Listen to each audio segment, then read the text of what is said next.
Time to go back inside the coach's room. Today, we're taking a closer look at Game 4 as the Carolina Hurricanes beat the Florida Panthers 3-0 and force a Game 5 in this series, and they're heading back to Raleigh. As we always do, let's start off with the goals. Let's go to the video and check out the goal in this game as Carolina takes a 1-0 lead halfway through the second period, and it starts in their own defensive zone. And Nikishin makes a great play. He stops up and he puts Rodriguez past him with momentum going the other way.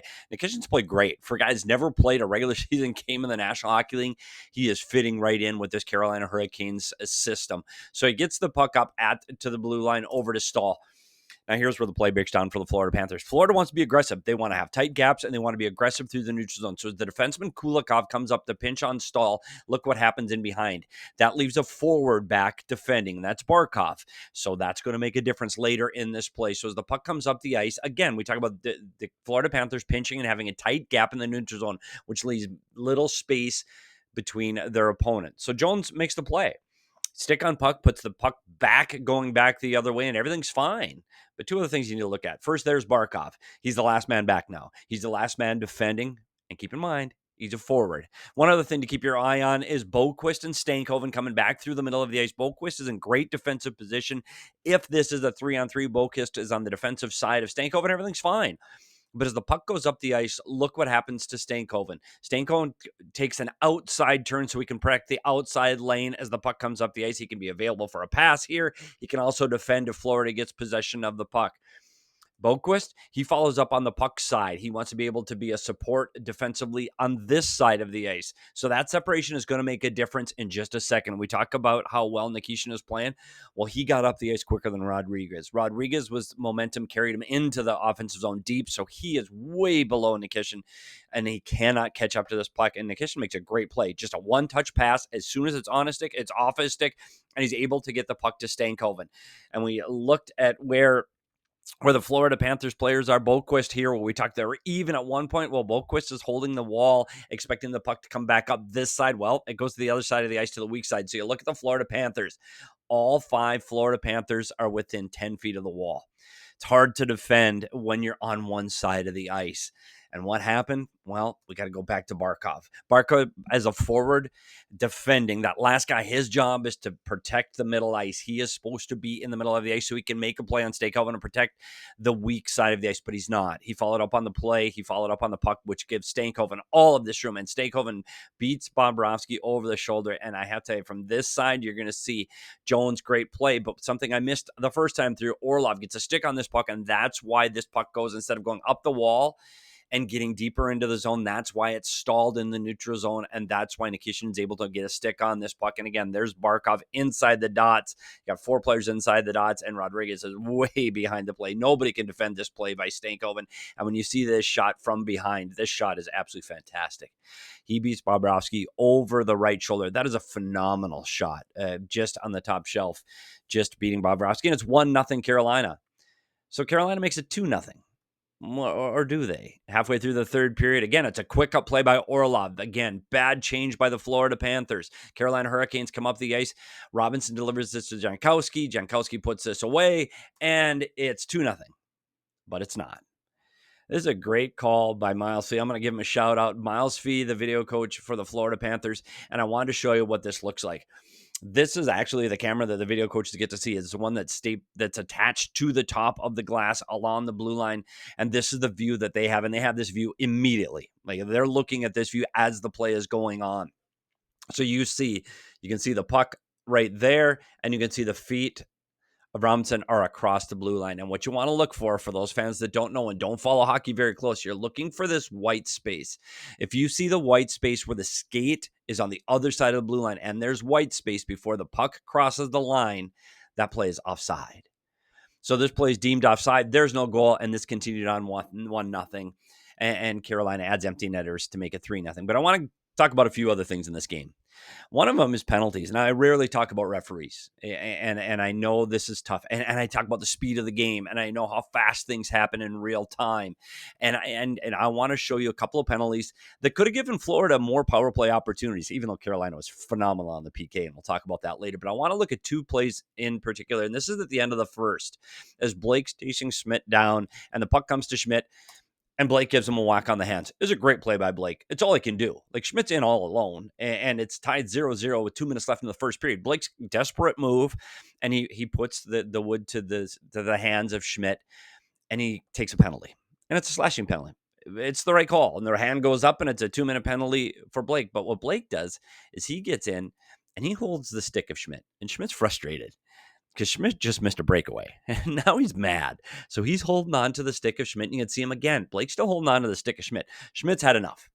So Schmidt pushes back onto Blake up high, takes a retaliatory penalty, and now it's 4-on-4.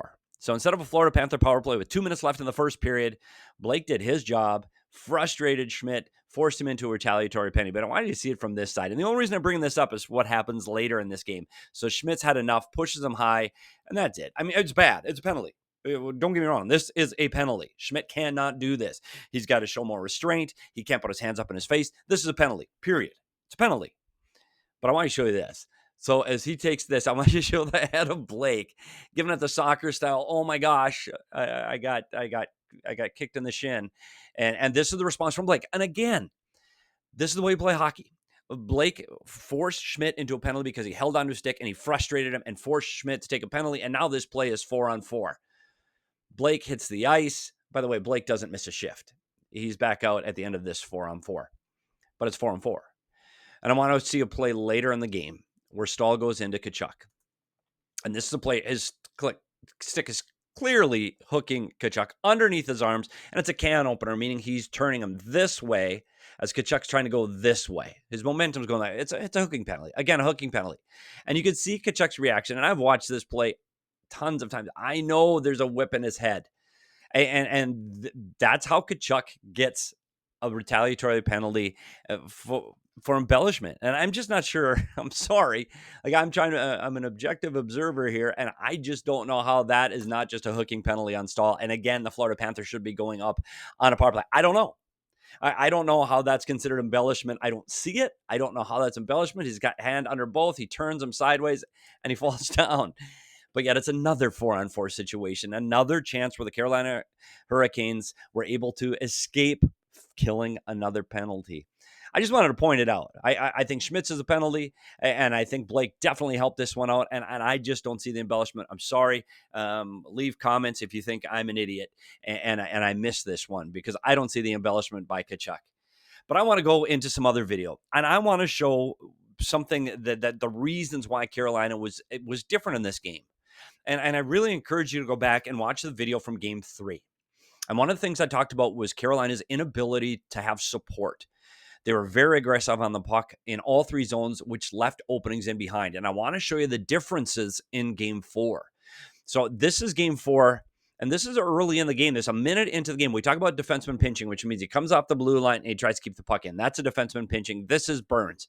And you should not pinch unless you have support. Support means you have another player here to back you up and help defend that puck as you go in. Well, Burns doesn't have support here, because you can see all three Carolina Hurricanes are below the goal line, and the Florida Panthers are closer to him than the Carolina Hurricanes. So in this case, Burns cannot go. He cannot pinch. He's got to hold and defend, but he doesn't. And what happens when you pinch with no support? You give up opportunities like this, and you end up with an odd man rush going back the other way and a scoring opportunity for the Florida Panthers. But Carolina did much better as this game went on. And I want to show you what they did differently than they did in Game 2.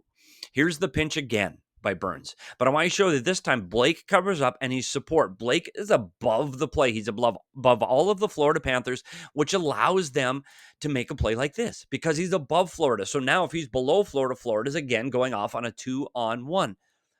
But Carolina's above. Carolina did a great job of staying above the Florida Panthers in this game, and now this turns the puck over, and they're able to get the puck in the offensive zone and create a scoring chance and an opportunity like this. This is the most shots on goal Carolina had since Game 1 of this series, and they did a good job at staying above. And I want to show you again their ability to stay above, and we saw it in the first game. They'd get three forwards below the goal line chasing the puck. They chase the puck all over, but this time, Hall pops out, recognizes I got to be above. He gets above the pile, and when you're above the pile, it allows you to make plays like this. Again, he's above the opponent. And again, instead of Florida getting out clean and coming up again 1, 2, 3, Now the puck, they're above, they turn the puck over, and they're back in the offensive zone because they stayed above their opponent. And you can see it again on the forecheck. Really good job on the forecheck. And we saw it in the last game where now this third forward would be in being very aggressive on the forecheck. This time, he's above his opponent. When you're above the opponent, that allows the defenseman to stay in and hold on the blue line. Why? Because you have support. And when you have support, you can keep the puck in. And look, they're able to avoid another odd man rush against. Why? Because they had support. So instead of a 2-on-1 going back the other way, Florida picking this puck up and going, they were above and they were able to stop a play before it even happened. And again, this time they stay above. We're going to show how Aho, instead of diving in and chasing the puck like they were doing in game 3, he stays above. And by staying above, he's in a perfect spot to create offense, because staying above not only helps you defend, it also puts you above the opponent to give you space to make a shot and stay on the offensive side of the puck. The other thing they did is they showed some patience. And we saw this again in game 3, where right now these two forwards would be aggressive on the puck and diving in. We saw it, and again, go back to that film and see how aggressive Carolina was on this forecheck. This time they stay above all of the Florida Panthers. And this way they're able to keep the puck in front of them. And again, they're able to defend, and there's no rush against because there's 3 players back. So instead of a 3-on-2, it's a 3-on-3. The play breaks. They're able to break up this play because they defend so well, and this play's over. No odd man rush because they stayed above.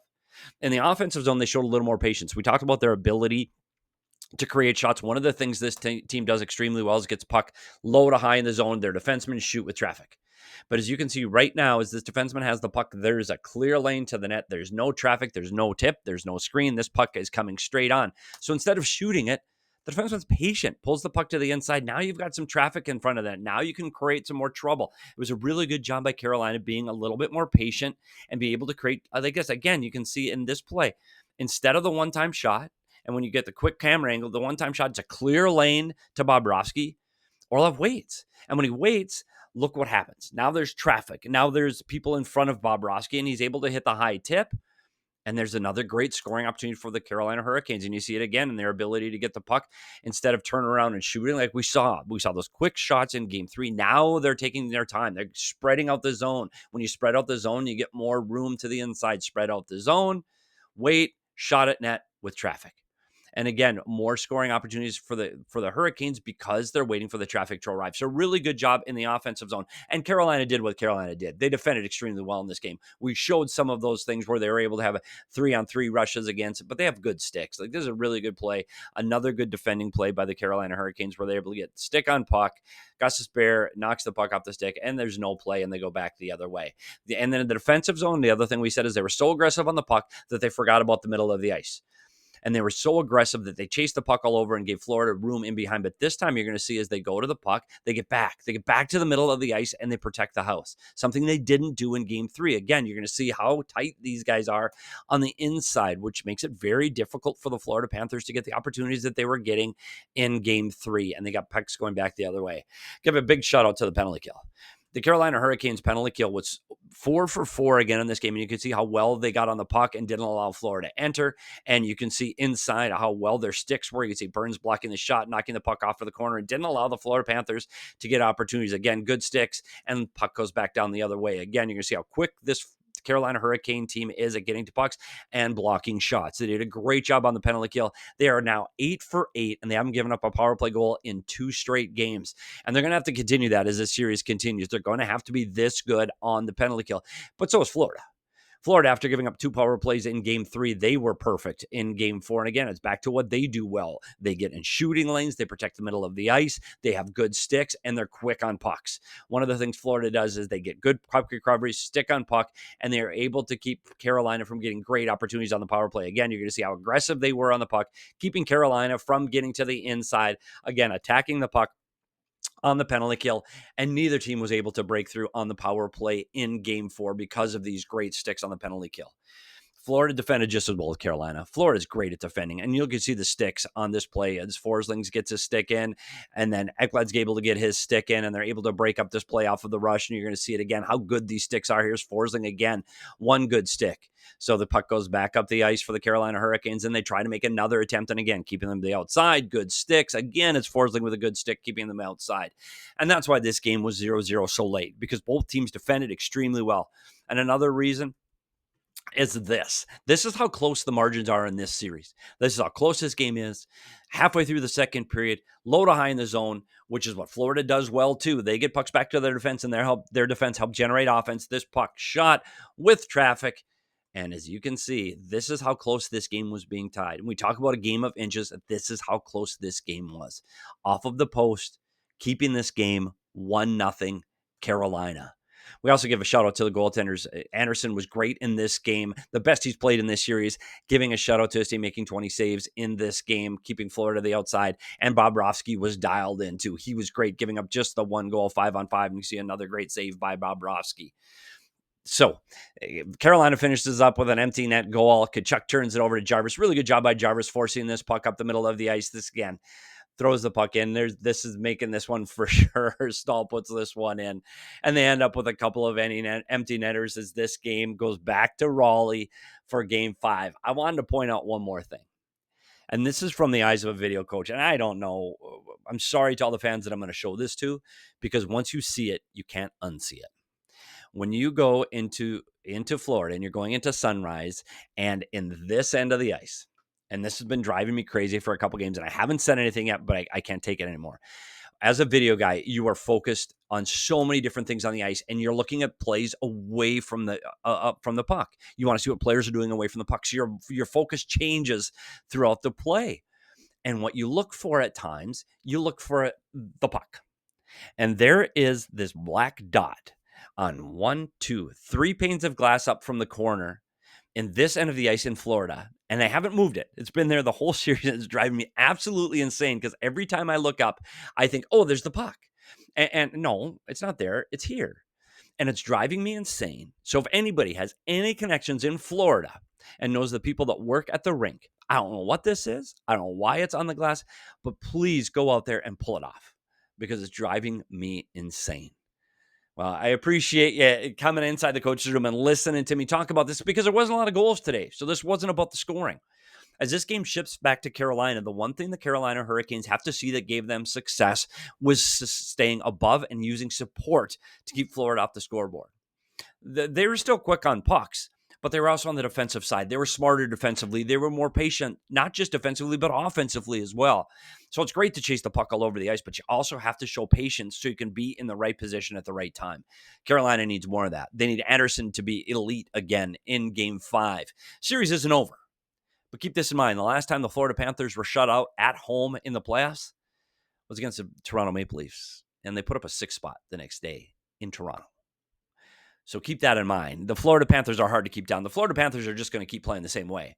And I'm sorry to say this, they're robots. They just play the same way. They don't get emotionally attached to these games. They lost the game. They'll move on, and they'll play the same way they did in Game 4. They're going to play the same way in Game 5, and they're just going to keep coming, and they're just going to keep coming, and they're just going to keep coming. The Florida Panthers won't change.